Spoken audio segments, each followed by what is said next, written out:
Hello! ನಮಸ್ಕಾರ ಎಲ್ರಿಗೂ. ನಮ್ಮ ಸುಟ್ಕೆ ಸ್ಟೋರೀಸ್‌ಗೆ ಮತ್ತೊಮ್ಮೆ ಸ್ವಾಗತ. ನಾವಿವತ್ತಿರೋದು ಹಜಾರ ರಾಮ ಟೆಂಪಲಲ್ಲಿ. ರಾಯಲ್ ಎನ್‌ಕ್ಲೋಷರ್ ಹಂಪಿಯ ಇನ್ನೊಂದು ಮಾನ್ಯುಮೆಂಟ್ ಅಂತ ಹೇಳ್ಬೋದು. ನಮ್ಗೆ ಈಗಾಗಲೇ ನಿಮಗೆ ಪ್ರೀವಿಯಸ್ ವೀಡಿಯೋಸಲ್ಲಿ ಹೇಳಿದ್ದೆ, ರಾಯಲ್ ಎನ್‌ಕ್ಲೋಷರ್ ಅಂತ ಇರೋ ಹತ್ರ ನೀವು ಬೇಕಾದಷ್ಟು ಮಾನ್ಯುಮೆಂಟ್ಸ್ ನೋಡ್ಬೋದಂತ. ಅದರಲ್ಲಿ ಮೋಸ್ಟ್ ಇಂಪಾರ್ಟೆಂಟ್ ಅಂತಲೂ ಹೇಳ್ಬೋದು ಆ್ಯಂಡ್ ಸಿಗ್ನಿಫಿಕೆಂಟ್ ಅಂತಲೂ ಹೇಳ್ಬೋದು ಈ ಹಜಾರ ರಾಮ ಟೆಂಪಲು. ಸೊ ಹೆಸರಲ್ಲೇ ಇರೋ ಹಾಗೆ ಹಜಾರ ರಾಮ ಅಂದರೆ, ಹಜಾರ್ ಅಂದರೆ ಹಿಂದಿಯಲ್ಲಿ ಸಾವಿರ ಅಂತ, ಸಾವಿರ ರಾಮರು ಇರುವಂಥ ಟೆಂಪಲ್ ಇದು. ಸೊ ಬನ್ನಿ ನಿಮ್ಗೆ ಇದ್ರ ಬಗ್ಗೆ ಹೇಳ್ತಾ ಹೋಗ್ತೀನಿ. ಸೊ ಇಲ್ಲಿ ಈ ಟೆಂಪಲ್ ಬಂದು ಒಂದು 15th ಸೆಂಚುರಿಯಲ್ಲಿ ದೇವರಾಯ ಕಿಂಗು ಕಟ್ಸಿರೋವಂಥದ್ದು. ಇವರು ಸಹ ವಿಜಯನಗರ ಎಂಪೈರ್ ಅವರೇನೆ. ಬಟ್ ಆಗ ಏನು ಅಂದರೆ, ಈ ದೇವಸ್ಥಾನದಲ್ಲಿ ಇಷ್ಟು ಎಲ್ಲ ಇವಾಗ ನೀವು ಈ ಪಿಲ್ಲರ್ ಆರ್ಕಿಟೆಕ್ಚರು ಇದೆಲ್ಲ ಏನು ನೋಡ್ತಾ ಇದ್ದೀರಾ, ಇದು ಆಮೇಲೆ ಅಡಿಷನ್ಸ್ ಕೊಟ್ಟಿರೋವಂಥದ್ದು. ಮೂಲತಃ ಗರ್ಭಗುಡಿ ಏನಿದೆ ಅದು, ಮತ್ತು ಒಂದು ಹಾಲು, ಪಿಲ್ಲರ್ಡ್ ಹಾಲು ಮತ್ತು ಒಂದು ಮಂಟಪ, ಇಷ್ಟು ಮಾತ್ರ ಅವರು ಕಟ್ಸಿರೋವಂಥದ್ದು. ಆಮೇಲೆ ನೀವು ಏನೇ ಅಡಿಷನ್ಸ್ ನೋಡಿದ್ರು ಅವೆಲ್ಲ ಕೃಷ್ಣದೇವರಾಯರ ಕಾಲದಲ್ಲಿ ಆಗಿರೋವಂಥದ್ದು. ನಾನು ಈಗಾಗಲೇ ನಿಮ್ಗೆ ಹೇಳಿದ್ದೀನಿ, ತುಂಬ ಸಿಂಪಲ್ ಆಗಿರೋ ಮಾನ್ಯುಮೆಂಟ್ಸ್ನ ಈ ಥರ ಸ್ಪೆಷಲ್ ಮಾಡಿರೋ ಅಂಥ ಕೀರ್ತಿ ಕೃಷ್ಣದೇವರಾಯರಿಗೆ ಸೇರುತ್ತೆ. ಸೊ ನೀವು ಇಲ್ಲಿ ಆ್ಯಕ್ಚುಲಿ ಅಬ್ಸರ್ವ್ ಮಾಡ್ಬೋದು, ಆ 4 ಪಿಲ್ಲರ್ಸೇ ಒಂಥರ ಇದೆ, ಬೇರೆದೆಲ್ಲ ಒಂಥರ ಇದೆ. ಆ್ಯಂಡ್ ಇಲ್ಲಿ ಬಂದು ರಾಮ, ಲಕ್ಷ್ಮಣ, ಸೀತಾ 3 ವಿಗ್ರಹ ಇದ್ದಂಥದ್ದು. ಅದು ಭಿನ್ನ ಆಗಿರೋದ್ರಿಂದ ಇಲ್ಲಿಂದ ತೆಗ್ದಿದ್ದಾರೆ. ಸೊ ಅಲ್ಲಿ ಅದು ಇದ್ದಂಥ ಪ್ಲೇಸಲ್ಲಿ ಆ 3 ಮೂರ್ತಿಗಳನ್ನ ಪ್ರತಿಷ್ಠಾಪನೆ ಮಾಡಿಸಿರುವಂಥ ಜಾಗ ಗೊತ್ತಾಗುತ್ತೆ ನಮಗೆ. 3 ಹೋಲ್ಸ್ ಥರ ಕಾಣುತ್ತೆ. ಸೊ ಅಲ್ಲಿ ಪ್ರತಿಷ್ಠಾಪನೆ ಮಾಡಿರೋವಂಥದ್ದು. ಸೊ ಈ ಒಂದು ಟೆಂಪಲ್ ಬಂದು ರಾಯಲ್ ಫ್ಯಾಮಿಲಿ ಅಂದರೆ ರಾಜರಿಗೆ, ರಾಣಿಯರಿಗೆ ಮಾತ್ರ ಅಂಕಿತವಾದಂಥ ಟೆಂಪಲು. ಇಲ್ಲಿ ಅವರು ಪೂಜೆ ಮಾಡೋದಕ್ಕಷ್ಟೇ ಒಂದು ಟೆಂಪಲ್ ಅಂತ ಮಾಡ್ಕೊಂಡಿದ್ರಂತೆ ಇದನ್ನು. ಆ್ಯಂಡ್ ಇಲ್ಲಿ ಆ ಬ್ಲ್ಯಾಕ್ ಸ್ಟೋನ್ ಪಿಲ್ಲರ್ ತೋರಿಸಿದ್ವಲ್ಲ ನೀವಾಗಲೇ, ಅದು ತುಂಬ ಚೆನ್ನಾಗಿರೋ ಸ್ಕಲ್ಪ್ಚರ್. ಆ್ಯಕ್ಚುಲಿ ನಾನು ಇದನ್ನು ಹೊಯ್ಸಳರ ಕಾಲದಲ್ಲಿ ಅಷ್ಟೇ ನಾನು ಈ ಥರ ಒಂದು ಸ್ಕಲ್ಪ್ಚರ್ ನೋಡಿದ್ದು. ಮತ್ತು ವಿಜಯನಗರ ಕಾಲ ಟೆಂಪಲ್ಸಲ್ಲಿ ಇಷ್ಟು ಚೆನ್ನಾಗಿರೋ ಸ್ಕಲ್ಪ್ಚರ್ ನೋಡಿದ್ದು ಇದೊಂದೇ ಟೆಂಪಲಲ್ಲಿ. ಆಮೇಲೆ ಇನ್ನೊಂದೇನು ಅಂದರೆ, ಇಲ್ಲಿ ನೀವು ನೋಡ್ತಾ ಹೋದರೆ ಈ ಗೋಡೆಗಳ ಮೇಲೆ, ಪಿಲ್ಲರ್ಸ್ ಮೇಲೆ ಎಲ್ಲನೂ ಕೆತ್ತನೆಗಳಿದೆ. ಇದೆಲ್ಲ ಏನು ಅಂದರೆ, ಇಲ್ಲಿ ರಾಮಾಯಣದ ಪ್ರತಿಯೊಂದು ಸೀನ್ಸು ಎಲ್ಲ ಕೆತ್ತಿದ್ದಾರೆ. ಅದರಿಂದನೇ ಇಲ್ಲಿ ಹಜಾರ ರಾಮ ಆಗಿರುವಂಥದ್ದು. ಮತ್ತು ಡ್ಯಾನ್ಸರ್ಸು, ಆನೆಗಳು ಇಂಥವೆಲ್ಲ ಕೆತ್ತನೆ ಇದೆ. ಆಮೇಲೆ ಭಗವತ ಅಂತ ಏನೊಂದು ನಮ್ಮದು ಪುರಾಣ ಇದೆ, ಅದರದ್ದು ಸಹ ಸ್ವಲ್ಪ ಸೀನ್ಸು ಇಲ್ಲಿ ಕೆತ್ತನೆಗೆ ನೋಡ್ಬೋದು. ಆ್ಯಕ್ಚುಲಿ ಇಲ್ಲಿ ಇನ್ನೂ ನೋಡೋಕ್ಕೆ ತುಂಬ ಇದೆ, ನಾವು ತೋರಿಸೋದ್ರ ಇದ್ರಲ್ಲಿ ತುಂಬ ಕಡಿಮೆ. ಇಲ್ಲಿ ಒಂದು ರಿನೋವೇಷನ್ ಮಾಡ್ತಿದ್ದಾರೆ, ಕೆಳಗಡೆ ಏನು ಸ್ಲ್ಯಾಬ್ಸ್ ಥರ ಹಾಕಿರ್ತಾರೆ ಅದು ರಿನೋವೇಷನ್ ಮಾಡ್ತಿದ್ದಾರೆ. ಹಾಗಾಗಿ ನಮಗೆ ಸ್ವಲ್ಪ part of the temple cover ಆಗಲಿಲ್ಲ. ಸೊ ಇಷ್ಟು ಈ ಟೆಂಪಲ್ ಕಾಂಪ್ಲೆಕ್ಸ್ ಆಗಿತ್ತು. ಸೊ 2 ಗೇಟ್ವೇಸ್ ಇರುತ್ತೆ ಇದಕ್ಕೆ. ಆಮೇಲೆ ಇಲ್ಲಿ ಏನು ಅಂದರೆ, ಒಂದು 6ರಿಂದ 6 ಓಪನ್ ಇರುತ್ತೆ ರಾಯಲ್ ಎನ್ಕ್ಲೋಷರ್ ಪೂರ್ತಿ. ಸೊ ನೀವು ಸನ್ರೈಸಿಂದ ಸನ್ಸೆಟ್ವರೆಗೂ ಇಲ್ಲೆಲ್ಲ ನೋಡ್ಕೊಬೋದು. ನೋಡೋಕ್ಕೂ ಅಷ್ಟೇ ಇದೆ ಅಂತ ಹೇಳ್ಬೋದು. ಆ್ಯಕ್ಚುಲಿ ಆ ಟೈಮ್ ಸಾಲಲ್ಲ ಅಂತ ಹೇಳ್ಬೋದು ನಾವು ಡೀಟೇಲಾಗಿ ನೋಡೋಕ್ಕೆ ಹೋದರೆ. ಸೊ ಅಷ್ಟು ಇದೆ ಇಲ್ಲಿ ನೋಡೋದಕ್ಕೆ.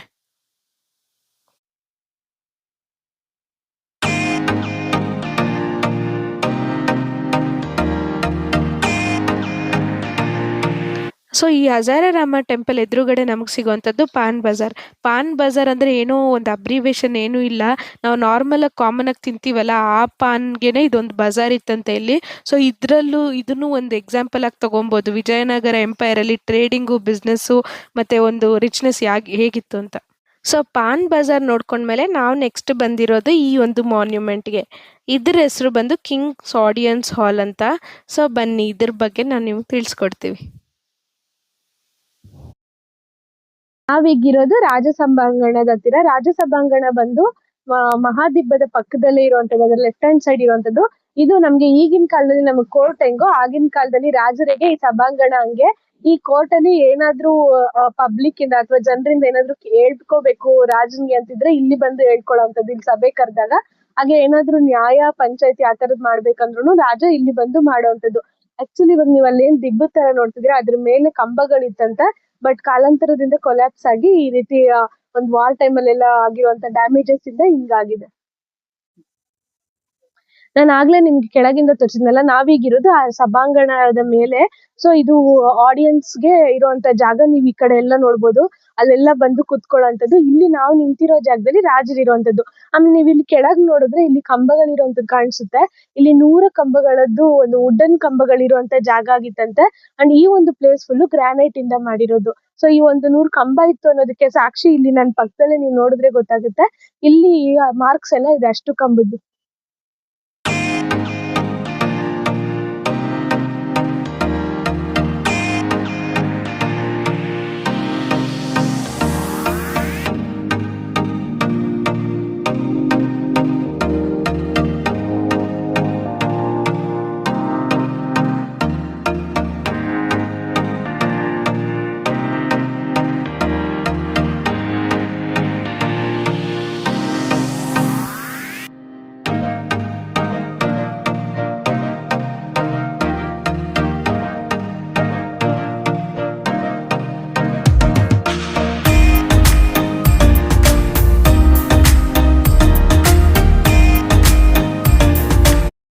ಸೊ ನಾವು ಇವಾಗ ಜಸ್ಟ್ ತೋರ್ಸಿದ್ ಬಂದು ರಾಜರ ಸಭಾಂಗಣ ಅಥವಾ ಕಿಂಗ್ಸ್ ಆಡಿಯನ್ಸ್ ಹಾಲ್ ಅಂತ. ಅದು ಕೋರ್ಟ್ ರೀತಿ ಫಂಕ್ಷನ್ ಆಗ್ತಿದ್ದಂತ ಒಂದು ಮಾನ್ಯುಮೆಂಟು. ಸೊ ಅಲ್ಲಿ ನಾವು ಸುತ್ತಲೂ ನೋಡಿದ್ರೆ ಆ ಒಂದು ಸಭಾಂಗಣಕ್ಕೆ ಸೇರಿರುವಂಥ ಸೈನಿಕರಾಗಿರ್ಬೋದು, ರಾಯಲ್ ಫ್ಯಾಮಿಲಿ ಆಗಿರ್ಬೋದು, ಪಬ್ಲಿಕ್ ಆಗಿರ್ಬೋದು, ಅಂದರೆ ಜನರು, ಇವ್ರಿಗೆಲ್ಲ ಅಲ್ಲಿ ಒಂದು ಅರೇಂಜ್ಮೆಂಟ್ ಥರದ್ದು ಸೀಟಿಂಗ್ ಅರೇಂಜ್ಮೆಂಟ್ ಥರ ಮಾಡಿರುವಂಥದ್ದು ಪಕ್ಕದಲ್ಲೇ ರೂನ್ ಆಗಿರುವಂಥ ಒಂದು ಮಾನ್ಯುಮೆಂಟ್ಸ್ ನಾವು ನೋಡ್ಬೋದು. ಸೊ ಇಲ್ಲಿ ಈ ಒಂದು ರಾಜ ಸಭಾಂಗಣ ಹತ್ತಿರದಿಂದನೇ ವಾಕೆಬಲ್ ಡಿಸ್ಟೆನ್ಸ್ ಅಲ್ಲಿ ನೋಡಿದ್ರೆ ನೀವು ಆಲ್ಮೋಸ್ಟ್ 5 ಪ್ಲೇಸಸ್ ಕವರ್ ಮಾಡ್ಬೋದು, 5 ಮಾನ್ಯುಮೆಂಟ್ಸು. ಇಲ್ಲ ಅಂದರೆ ನಾವು ಇಲ್ಲಿ ಈ ಒಂದು ರಾಜ ಸಭಾಂಗಣ ಮತ್ತು ಒಂದು 2 ಮಿನಿಟ್ಸ್ ವಾಕಲ್ಲಿ ನಮ್ಗೆ ಇಲ್ಲೊಂದು ಸೀಕ್ರೆಟ್ ಚೇಂಬರ್ ಅಂತ ಸಿಗುತ್ತೆ. ಅವೆರಡು ಕವರ್ ಮಾಡಿಕೊಂಡು ಮಿಕ್ಕಿದ 3 ಪ್ಲೇಸಸ್ನ ಕಾರಲ್ಲಿ ಆ ಕಡೆಯಿಂದ ಬಂದು ಕವರ್ ಮಾಡ್ಬೋದು.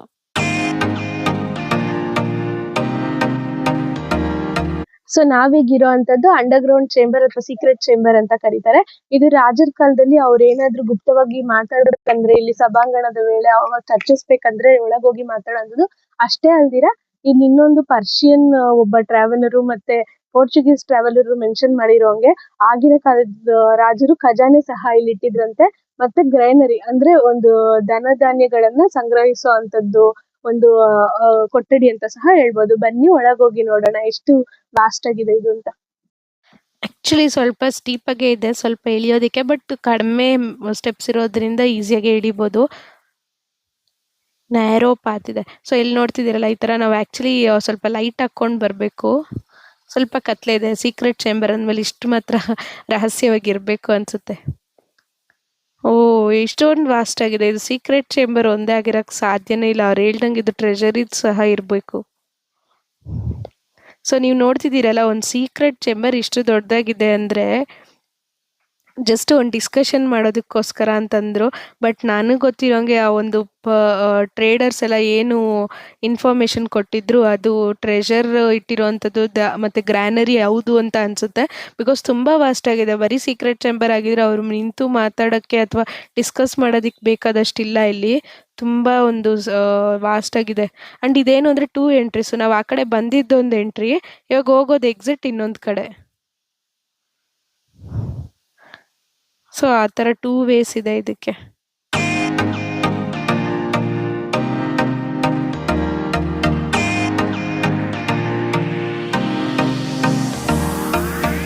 ಕಡೆಗೂ ಹೊರಗಡೆ ಬರೋ ದಾರಿ ಸಿಕ್ತು. ಸೊ ಇಲ್ಲೇ ಪಕ್ಕದಲ್ಲಿ ಈ ಥರ ಒಂದು ದಿಬ್ಬ ಇದೆ. ಈ ದಿಬ್ಬದ ಏನು ಸ್ಪೆಷಾಲಿಟಿ ಅಂದರೆ, ಇಲ್ಲಿ ನೀವು ಮುಂದೆ ಆನೆದೊಂದು ಸ್ಟ್ರಕ್ಚರ್ ನೋಡ್ತಿದ್ದೀರಲ್ಲ, ಈ ಸ್ಟ್ರಕ್ಚರ್ಗೆ ನಾವು ಸೌಂಡ್ ಮಾಡಿದ್ರೆ ಕಿವಿ ಕೊಟ್ಟರೆ ಆ ಸ್ಟ್ರಕ್ಚರ್ ಆನೆ ಒಂದು ಮುಖದ ಹತ್ರ ಅದ್ರಲ್ಲಿ ಮ್ಯೂಸಿಕ್ ಕೇಳಿಸುತ್ತೆ ಹೊಡೆದ್ರೆ. ಸೊ ಆ ಥರದೊಂದು ಸ್ಪೆಷಾಲಿಟಿ ಇದೆ ಈ ದಿಬ್ಬದ್ದು. ಆ್ಯಂಡ್ ಏನು ಅಂದರೆ, ಇಲ್ಲೇ ಪಕ್ಕದಲ್ಲಿ ಆ ಸೀಕ್ರೆಟ್ ಚೇಂಬರ್ ಹತ್ರ ಒಬ್ಬರು ಡೆಫ್ ಆ್ಯಂಡ್ ಡಮ್ ಕೂತಿದ್ರು. ಅವ್ರು ನಮ್ಗೆ ಇದನ್ನ ಹೇಳಿದ್ರು, ಈ ಒಂದು ಸ್ಪೆಷಾಲಿಟಿ ನೋಡಿ ಅಂತ. ಎಷ್ಟು ಚೆನ್ನಾಗಿ ತಿಳ್ಕೊಂಡಿರ್ಬೇಕು ಅಂತ. ಸೊ ನಾವೀಗ ಆಗಲೇ ನಿಮ್ಗೆ ಹೇಳಿದ್ವಲ್ಲ, ಇನ್ನೊಂದು 3-4 ಮಾನ್ಯುಮೆಂಟ್ಸ್ ಇದೆ. ಅದು ಆ ಕಡೆ ಕಾರಿಂದನೂ ಹೋಗಿ ನೋಡ್ಬೋದು ಅಂತ. ಸೊ ನಾವು ಕಾರಿಂದ ಈ ಕಡೆ ಬಂದ್ವಿ. ಆ್ಯಕ್ಚುಲಿ ನಡ್ಕೊಂಡು ನೋಡ್ಬೋದು. ಬಟ್ ಏನು ಅಂದರೆ, ನೀವು ಆಟೋ ಆ ಥರ ಏನಾದರೂ ಮಾಡ್ಕೊಂಬಂದ್ರೆ ನೀವು ಡ್ರೈವರ್ನ ಈ ಕಡೆ ಬಂದು ನಿಂತ್ಕೊಳ್ಳೋಕೆ ಹೇಳ್ಬಿಟ್ಟು ಮಹಾನವಮಿ ದಿಬ್ಬ ಆದಮೇಲೆ ಈ ಕಡೆ ಬಂದು ಹತ್ಕೋಬೋದು.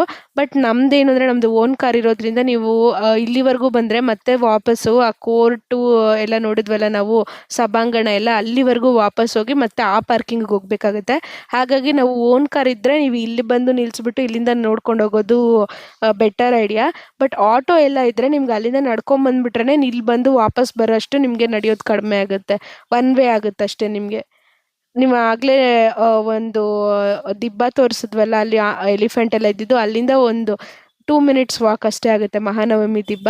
ಸೊ ಅದನ್ನ ನೋಡ್ಕೊಳಕ್ಕೆ ನೀವು ಅಲ್ಲಿಂದಾನೇ ಬರ್ಬೋದು. ಅದು ಮತ್ತು ಅದ್ರ ಜೊತೆ ಇನ್ನೊಂದು 2 ಮಾನ್ಯುಮೆಂಟ್ಸ್ ಇದೆ ಇಲ್ಲಿ, ಅದೆಲ್ಲ ನೋಡಿಕೊಂಡು ಆಮೇಲೆ ಈ ಕಡೆ ಬಂದು ಹತ್ಕೋಬೋದು.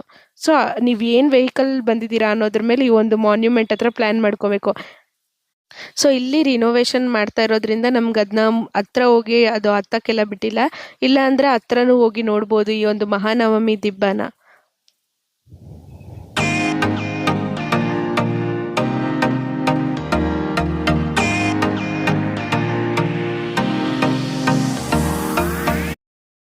ಈಗ ನಾವಿರುವಂತದ್ದು ಮಹಾನವಮಿ ದಿಬ್ಬ ಹತ್ರ. ಇದು ಸಹ ರಾಯಲ್ ಕಾಂಪ್ಲೆಕ್ಸ್ ಒಳಗೇನೆ ಬರೋಂಥದ್ದು. ಇದು ಮಹಾನವಮಿ ದಿಬ್ಬ ಅನ್ನೋದೇನು ಅಂದ್ರೆ, ನಮ್ಗೆ ಇವಾಗ ಮೈಸೂರಲ್ಲಿ ದಸರಾ ಮಾಡೋದಕ್ಕೆ ಹೇಗೆ ಮೈಸೂರು ಅರಮನೆ ಮುಂದೆ ಒಂದು ಜಾಗ ಒದಗಿಸ್ಕೊಟ್ಟಿರ್ತಾರೋ ಆ ತರ ಇಲ್ಲಿ ದಸರಾ ಮಾಡುವಂತ ಒಂದು ಪ್ಲೇಸ್ ಇಲ್ಲಿ. ಈ ಮಹಾನವಮಿ ದಿಬ್ಬದ ಮೇಲೆ ರಾಜರು ಕೂತ್ಕೊಂಡು ದಸರಾ ನೋಡುವಂತದ್ದು. ಈಗ ಅದಕ್ಕೆ ಮೇಲೆ ಶೆಲ್ಟರ್ ಏನು ಇಲ್ದಿರ್ಬೋದು. ಸೊ ಮೇಲಲ್ಲಿ ನೀವು ಟಾಪ್ ನೋಡ್ತಾ ಇದೀರಲ್ಲ ಅದ್ರ ಮೇಲೆ ಕಂಬಗಳು ಇತ್ತಂತೆ, ಕಂಬಗಳು ಮತ್ತೆ ಅದಕ್ಕೆ ಶೆಲ್ಟರ್ ಇತ್ತಂತೆ. ಸೊ ಅಲ್ಲಿ ಕೂತ್ಕೊಂಡು ರಾಜರು ದಸರಾ ನೋಡ್ತಾ ಇದ್ದಂತೆ. ನೀವ್ ಇಲ್ಲಿ ನೋಡ್ಕೊಂಡ್ ಬಂದ್ರೆ ಹಂಗೆ ಪಕ್ಕದಲ್ಲಿ ವಾಟರ್ ಪೈಪ್ ಲೈನ್ ಸಹ ನೋಡ್ಬೋದು ಆಗಿನ ಕಾಲದ್ದು. ಇವಾಗಿನ ಕಾಲಕ್ಕೆ ವಾಟರ್ ಪೈಪ್ ಲೈನ್ ಹೊಸದ್ದು ಅನ್ಕೊಂತೀವಿ, ಬಟ್ ನಾವು ಇಲ್ಲಿ ನೋಡಿದ್ರೆ ತುಂಗಭದ್ರಾ ನದಿಯಿಂದ ಕೆನಾಲ್ ಮಾಡಿ ಕೆನಾಲ್ ಇಂದ ಇಲ್ಲಿ ವಾಟರ್ ಪೈಪ್ ಕಲೆಕ್ಷನ್ ಅವತ್ತೇ ಕೊಟ್ಟಿದ್ದಾರೆ. ಇದೊಂದು 40 ಫೀಟ್ ಹೈಟ್ ಇರುವಂಥ ದಿಬ್ಬ ಮತ್ತು 3 ಲೇಯರ್ಸ್ ಇದೆ. ಇಲ್ಲಿ ನೀವು ಹೆಂಗೆ ಕಾಣಿಸ್ತಿದೆ 1 ಸ್ಟೆಪ್ 2 ಸ್ಟೆಪ್ 3 ಸ್ಟೆಪ್ ಅಂತ ಆ ಥರ 3 ಲೇಯರ್ಸ್ ಇರುವಂಥದ್ದು. ಆಮೇಲೆ ಇದು ಬಂದು ಕೃಷ್ಣದೇವರಾಯ ಅವರು ಉದಯಗಿರಿ ಮೇಲೆ ಗೆದ್ದಾಗ ಆ ಸಂದರ್ಭದಲ್ಲಿ ಕಟ್ಸಿರೋಂಥ ದಿಬ್ಬ ಮಹಾನವಮಿ ಅಥವಾ ನವರಾತ್ರಿ ಒಂದು ಸೆಲೆಬ್ರೇಷನ್ ನೋಡೋದಕ್ಕೋಸ್ಕರ. ಸೊ ಈ ಒಂದು ದಿಬ್ಬಕ್ಕೆ ಕೆಳಗೆ ನೀವು ಎಲಿಫೆಂಟ್ಸು, ಹಾರ್ಸಸ್ಸು, ಸೋಲ್ಜರ್ಸು ಅವೆಲ್ಲ ನೋಡ್ಬೋದು. ಸೊ ನಾನು ನಿಮ್ಗೆ ಆಗಲೇ ಹೇಳಿದ್ನಲ್ಲ, ಆ ಒಂದು ಪೈಪ್ಲೈನ್ ಇವಾಗ ನೀವು ಅಲ್ಲೇನು ನೋಡ್ತಾ ಇದ್ದೀರಾ ಅದೇನೆ. ಸೊ ಇಲ್ಲಿ ಮಹಾನವರಾತ್ರಿ ಟೈಮಲ್ಲಿ ಬಂದು ಎಲ್ಲ ಸೋಲ್ಜರ್ಸ್ಗೆ ಮತ್ತು ಊರಿನವ್ರಿಗೆಲ್ಲ ಊಟ ಹಾಕ್ತಿದ್ರಂತೆ. ಸೊ ಹಾಗಾಗಿ ಇಲ್ಲಿ ಪೈಪ್ಲೈನ್ ಸಿಸ್ಟಮ್, ನೀರಿನ ವ್ಯವಸ್ಥೆ ಈ ರೀತಿ ಮಾಡಿದ್ದಾರೆ. ಇಲ್ಲಿ ನಿಮ್ಗೆ ಕಾಣಿಸ್ತಿದೆಯಲ್ಲ ಪೈಪ್ ಥರ ಸ್ಟ್ರಕ್ಚರು, ಅದು ನೀರಿನ ಪೈಪ್ಲೈನ್ ಆಗಿತ್ತು. ಸೊ ನೋಡಿ ಎಷ್ಟು ಉದ್ದಕ್ಕಿದೆ. ಅಂಡ್ ತುಂಗಭದ್ರಾ ರಿವರ್ ಇರೋದು ಇಲ್ಲಿಂದ ಎಷ್ಟು ದೂರ ಇದೆ, ಅಲ್ಲಿಂದ ಕೆನಾಲ್ ಮಾಡಿ ಕೆನಾಲಿಂದ ಈ ಒಂದು ಪೈಪ್ ಲೈನ್ ಥರ ಮಾಡಿ ಇಲ್ಲಿ ಕನೆಕ್ಷನ್ ಕೊಟ್ಟಿದ್ದಾರೆ. ಆಮೇಲೆ ಇಲ್ಲಿ ಈ ಥರ ಪುಷ್ಕರಣಿಗಳಿದಾವೆ. ಆ ನೀರು ಬರುತ್ತಲ್ಲ ಪೈಪ್ಲೈನಿಂದ, ಅದನ್ನ ಸ್ಟೋರ್ ಮಾಡ್ಕೊಳ್ಳೋದಕ್ಕೆ ಒಂದು 2-3 ಇದ್ದಾವೆ ಈ ಥರವು. ಒಂದು ಟೀ ಶೇಪ್ಡು ಮತ್ತು ಇದು ಬಂದು ಬ್ಲ್ಯಾಕ್ ಸ್ಟೋನು. ಈ ಥರ ಪುಷ್ಕರಣಿಗಳು ವಾಟರ್ ಸ್ಟೋರೇಜ್ಗೆ ಮಾಡಿರೋ ಅಂಥದ್ದು. ಈ ಪುಷ್ಕರಣಿ ಸಹ ಒಂದು ಮಾನ್ಯುಮೆಂಟು. ಸೊ ನಾನು ನಿಮ್ಗೆ ಆಗಲೇ ಹೇಳಿದ್ನಲ್ಲ, ಮಹಾನವಮಿ ದಿಬ್ಬ ಕಡೆಯಿಂದ ಬಂದರೆ ಒಂದು 2-3 ಇಂಪಾರ್ಟೆಂಟ್ ಮಾನ್ಯುಮೆಂಟ್ಸ್ನು ನೋಡ್ಬೋದು ಅಂತ. ಸೊ ಅದರಲ್ಲಿ ಇದು ಒಂದು. ನಾವೀಗಿರೋದು ಕಪ್ಪು ಕಲ್ಲಿನ ಪುಷ್ಕರಣಿ ಹತ್ರ. ಸೊ ಕಪ್ಪು ಕಲ್ಲಿನ ಪುಷ್ಕರಣಿ ಅಂದ್ರೆ ಬ್ಲ್ಯಾಕ್ ಕಲರ್ ಸ್ಟೋನ್ ಅಂತ. ಬ್ಲ್ಯಾಕ್ ಕಲರ್ ಸ್ಟೋನ್ ಅಂತ ಏನಕ್ಕೆ ಅಂತಾರೆ ಅಂದ್ರೆ, ನಮ್ಮ ಕುಕ್ಕಿಂಗ್ ಅಥವಾ ಕಿಚನ್ ಅಲ್ಲಿ ನಮ್ಗೆ ಕ್ಯಾಶುಯಲ್ ಅನ್ಸೋ ಒಂದು ಸ್ಟೋನ್ ಕಡಪ ಕಲ್ಲು. ಕಡಪ ಅಂದ್ರೇನೆ ಅದೊಂದು ಪ್ಲೇಸ್ ಆಂಧ್ರಲ್ಲಿ ಇರುವಂತದ್ದು. ಅಲ್ಲಿಂದ ತಂದಿರೋದನ್ನ ಕಡಪ ಕಲ್ಲು ಅಂತಾರೆ. ಸೊ ಆ ಕಡಪದಿಂದ ತರಿಸ್ಕೊಂಡು ಇಲ್ಲಿ ಒಂದು ಕಲ್ಯಾಣಿನ ನಿರ್ಮಿಸುವಂತದ್ದು. ಆದ್ರೆ ನಮ್ಗೆ ಈಗಿನ ಎಲ್ಲ ಕಡೆ ಟ್ರಾನ್ಸ್ಪೋರ್ಟೇಷನ್ ಇದೆ ಸಿಕ್ಕಿದೆ, ಬಟ್ ಆಗಿನ ಕಾಲದಲ್ಲಿ ಟ್ರಾನ್ಸ್ಪೋರ್ಟೇಷನ್ ಇಲ್ದಿರ ಅಲ್ಲಿಂದ ಇಲ್ಲಿಂದ ಒಂದು ಕಡಪಗೆ ಅರೌಂಡ್ 300 to 350 ಕಿಲೋಮೀಟರ್ಸ್ ಆಗುತ್ತೆ. ಸೊ ಅಂತ ಪ್ಲೇಸ್ ಇಂದ ಇಲ್ಲಿಗೆ ಹೆಂಗ್ ತರಿಸ್ಕೊಂಡ್ರು ಅಂದ್ರೆ, ಆನೆಗಳ ಮೇಲೆ ಒಂದೊಂದು ಕಲ್ಲನ್ನ ಇಟ್ಟು ತರಿಸ್ಕೊಂಡಿದಾರಂತೆ. ಸೊ ಅದೆಷ್ಟು ಟೈಮ್ ಹಿಡ್ದಿರ್ಬೋದು, ಎಷ್ಟು ಎಫರ್ಟ್ಸ್ ಹಿಡ್ದಿರ್ಬೋದು ಅಂತ ನಾವ್ ಯೋಚನೆ ಮಾಡ್ಬೋದು. ಆ ತರದೊಂದು ಆನೆಯಿಂದ ಕಲ್ಲು ತರಿಸ್ಕೊಂಡಿದ್ದೆ ಅಷ್ಟೇ ಅಲ್ಲ, ಆ ಪುಷ್ಕರಣಿ ಕೂಡ ಅಷ್ಟೇ ಚೆನ್ನಾಗಿದೆ. ಒಂದ್ಸರಿ ಅದರದ್ದು ಆರ್ಕಿಟೆಕ್ಚರ್ ನೋಡೋಣ ಬನ್ನಿ.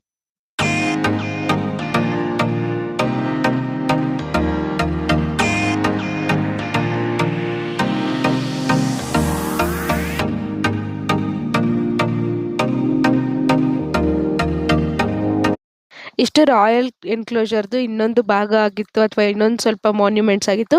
ಇನ್ನಷ್ಟು ಮಾನ್ಯುಮೆಂಟ್ಸು, ಇನ್ನಷ್ಟು ವೀಡಿಯೋಸು ತೋರಿಸ್ತೀವಿ ನಿಮಗೆ. ಸೊ ಇವತ್ತಿನ ಈ ವಿಡಿಯೋ ನಿಮ್ಗೆ ಇಷ್ಟ ಆಗಿದ್ದರೆ ಲೈಕ್ ಮಾಡಿ, ಶೇರ್ ಮಾಡಿ, ಸಬ್ಸ್ಕ್ರೈಬ್ ಮಾಡಿ. Thank you for watching us.